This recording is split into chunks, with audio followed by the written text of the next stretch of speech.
segundo exercício, a gente tem esse fluido que está escoando aqui em cima dessa placa. E aqui em cima ele se encontra livre, em contato com o ar. E aqui embaixo, por conta do efeito do atrito, ele gera esse perfil de velocidades aqui, essa curva, dada por essa seguinte equação. E um y, né, que varia de 0 a 6 milímetros, portanto, o nosso volume de controle vai ser esse aqui, limitado por ABCD. E essa placa, né, que se encontra aqui embaixo, ela tem uma largura de 0,2, ou seja, é a profundidade aqui que a gente não está enxergando. E ele ainda também dá a massa específica do fluido que está passando e pede para a gente determinar a vazão mássica que passa através das seções A e B e C e D. Além disso, ele fala que as vazões vão ser diferentes nessas duas seções. Portanto, ele pede para a gente explicar por que isso acontece. Então, a gente vai resolver aqui. Para isso, primeiro a gente vai utilizar a mesma equação que a gente utilizou no exercício anterior, da vazão mássica.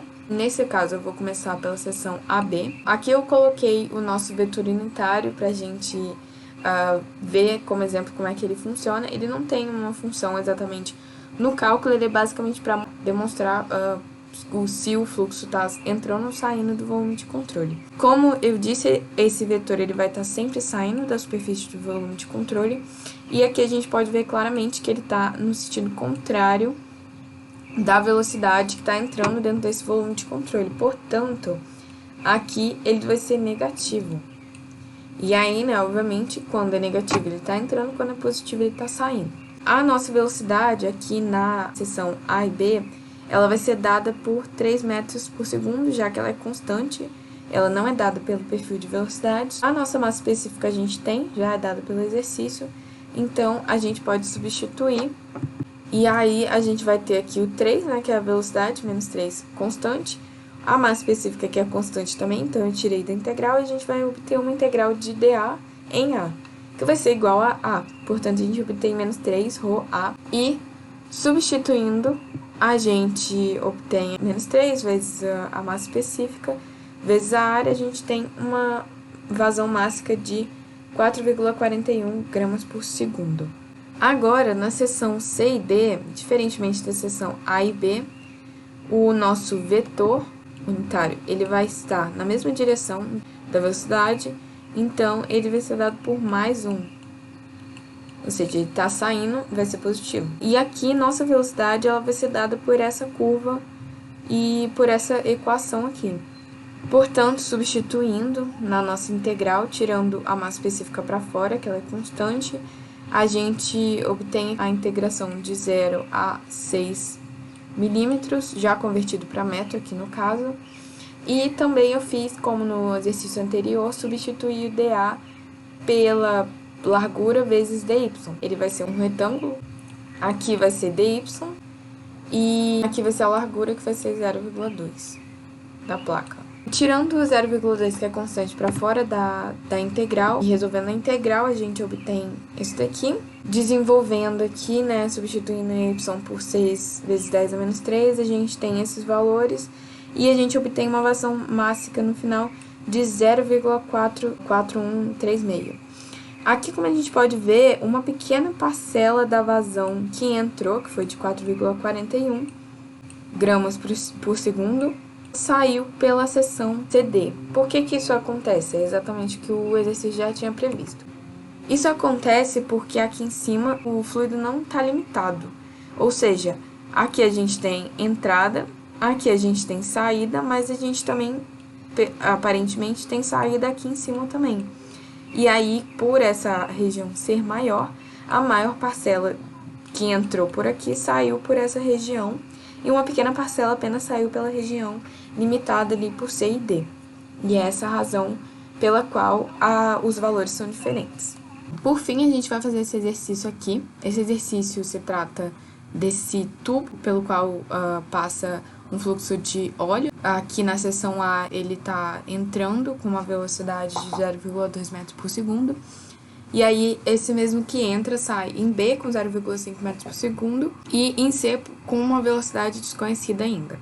A primeira coisa que a gente tem que fazer aqui é definir o nosso volume de controle. Eu vou definir de acordo com as seções que estão divididas aqui.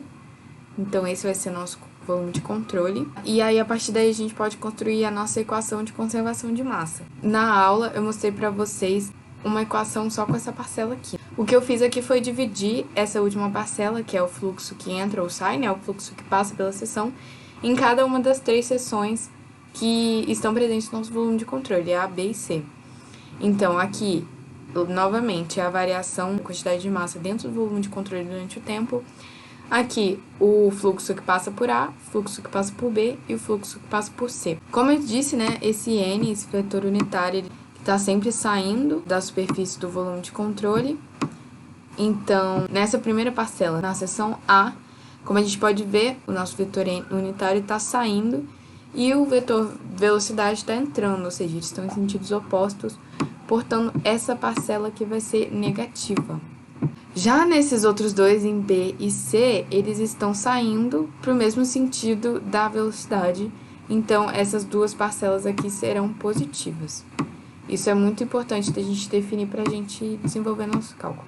Além disso, aqui, como a gente tem um fluxo permanente, ou seja, chamado estacionário, porque ele está sempre passando aqui, essa velocidade está sempre chegando, então nunca varia a massa aqui dentro do nosso volume de controle, porque sempre tem fluido passando pelo volume de controle.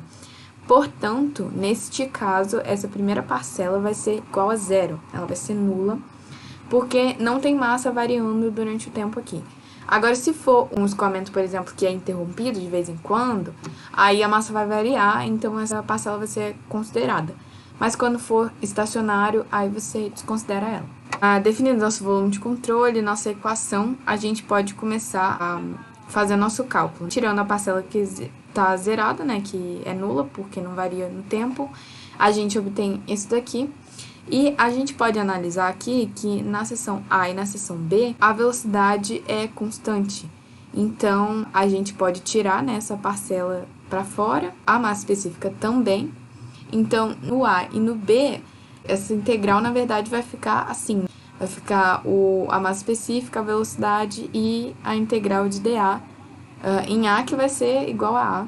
Portanto, a gente pode substituir essas duas primeiras por essa expressão aqui.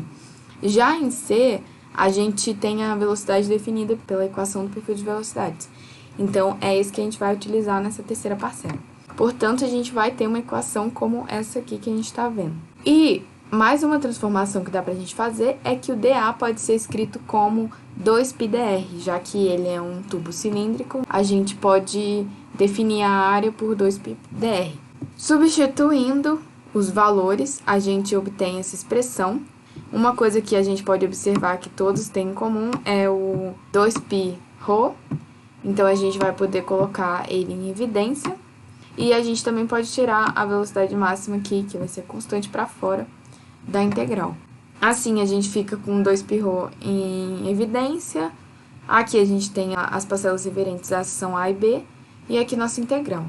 Resolvendo a integral, a gente obtém isso daqui, substituindo, né, o valor do raio na expressão, a gente obtém esse valor aqui. E aí, realizando a subtração, a gente fica com essa expressão. Se a gente multiplicar, né, fazer a multiplicação nessa expressão e jogar um para cada lado, o 2πρ vai ser cancelado de qualquer forma, então a gente já pode cancelar ele aqui. Ele não vai fazer diferença no nosso cálculo. E jogando o menos 0,285 para o outro lado, a gente obtém que a velocidade máxima vai ser 4,275 metros por segundo. É isso. Então, só para a gente revisar aqui o que a gente viu nessas duas aulas, esses exercícios de conservação de massa, eles são bem simples, é só você seguir um passo a passo ali que você consegue resolver tranquilamente. Geralmente eles pedem vazão, velocidade, velocidade média, velocidade máxima, ou até mesmo o diâmetro do tubo ou o comprimento de um dos lados da seção retangular ou quadrada. Enfim, é muito importante que você sempre siga esses passos. Primeiro, identificar qual é o tipo de escoamento, aquela questão de se ele for estacionário. A primeira parcela da equação vai ser zero, você não precisa se preocupar com ela, já facilita o seu cálculo. Se ele for interrompido de vez em quando, variar durante o tempo, aí você tem que considerar a primeira parcela. Segundo, definir bem o volume de controle, definir um volume de controle que te ajude nos cálculos, porque se você definir um volume de controle muito complicado, vai te complicar na integral, ou se você definir um volume de controle, por exemplo, que pegue alguma parte que não seja com um escoamento permanente, você não vai ter esse cancelamento da primeira parte da equação e aí também vai ter um cálculo maior. E 3, ficar atento aos sinais do que está saindo e o que está entrando do volume de controle para que não haja um erro no seu cálculo. É isso, espero que tenham gostado do nosso conteúdo. Qualquer dúvida pode deixar nos comentários ou enviar por e-mail.